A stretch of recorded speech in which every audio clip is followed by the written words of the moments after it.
کومک د الله نه بغیر د بل چا نه کومک غوښتل روا ده که ناروا؟ ناروا ده طالبان کنه. هله پیر صاحب راورسېږه، بابا صاحب خره قطره نه غورځېدلې ده راورسېږه راسره جیګی که. دا استغاثه له غیر الله نه د طالبانو دا شرک او کفر ده، دا ناروا ده، حرامه ده. طالبانو ورونو وایي بعضې اکابر د صوفیانو یوه خبر کوي، اکابر د صوفیانو خبر کوي، کیدای سي ابن عربي ښیي طالبانو، تاسې خبرې ته غوږ ونیسئ. اکابر د صوفیانو وایي څه وایي چې استغاثه په اولیاو باندې ممنوعه ده، خو که چیرته یو عارف داسې عارف و چې هغه تمیز په مابین د حدوثو د قدم کې کولی سو، بیا هغه ته جایز ده چې استغاثه په چا باندې ولي وکړي، په ولي باندې وکړي، په بزرګ.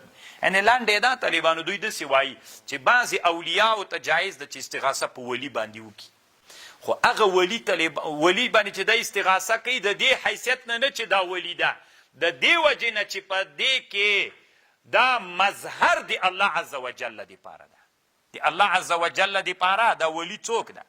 مظهر ده. یعنې په دې ولی کې الله پروت ده، نعوذ بالله. نو چې الله پکې پروت سو، نو چې ته استغاثه په دې ولی کوې، دا استغاثه په ولی نه ده، دا استغاثه اصل کې په چا ده؟ په الله باندې. نو دی وایي روح الماني وایي که دغسې نو بیا دغه ولی کې چې الله پروت ده، چې دی کې ظهور الله کړی، دغه الله ته بلې، ځکه وحدت الوجود والا خو همداسې ویلې چې دا څوک ده؟ دا ټوله دنیا کې موجودات ته الله دي، بل وجود بیخي نسته، دا الله ده. نو چې الله ده بیا مونځ هم همدغه ته کوه، بیت الله ته یې نه ولې کوي. بیا ووایه چې روزه هم همدته نیسمه، مونځ هم همدته کوم، العاله هم همدته کومه، نو بیا دا ټول بیا څوک سي؟ ته وحدت الوجود داسې خطرناکه عقیده ده طالبانو که نه چې بیا د شرع نه دې راړئ طالبانو، سم کوپر ته دې ورولي. تاسې په خبر باندې پوه شولئ؟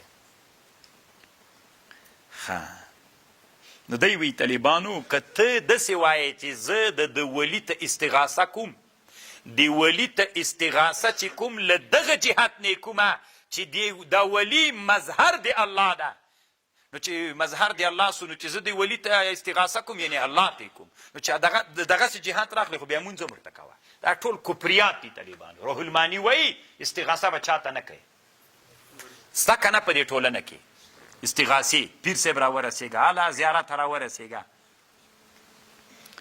پیر صاحب راورسېږه، شهید راورسېږه، بابا صاحب راورسېږه، للندر بابا راورسېږه، دا ټول دروغ دي طالبانو، دا کفر ده، دا د اسلام نه وتلې عقیده ده، دا شرک د استغاثه به په چا باندې کوي؟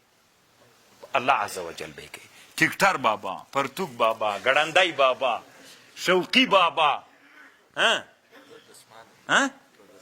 کردسمان بابا، دا ټول طالبانو باباګان دي. که باباګان را رسېدلی طالبانو ورونو، دا د کفر عقیده وله، اسلام نه مخکې دا د باباګانو عقیده وله. اسلام چې راغی دلته به څوک به رابلی د سختۍ دپاره. روح المانیه بله ورځ ویلې که نه وي تاسې نه مشرکین هم ښه دي، وایي مشرکین چې کله کښتۍ کې سپاره سي او کښتۍ څپانده سي، چې پوهېږي چې کښتۍ غرقېږي، څوک رابلي؟ الله رابلي. خاورې واړې وي چې دا ډېر شعر څخه یادوي، وي دا د چا نښه ده؟ د پنجپیریانو نښه ده. الله دې داسې علماو ته هدایت وکړي. لږ به طالبانو دمه وکړو، بیا پې ورسو لږ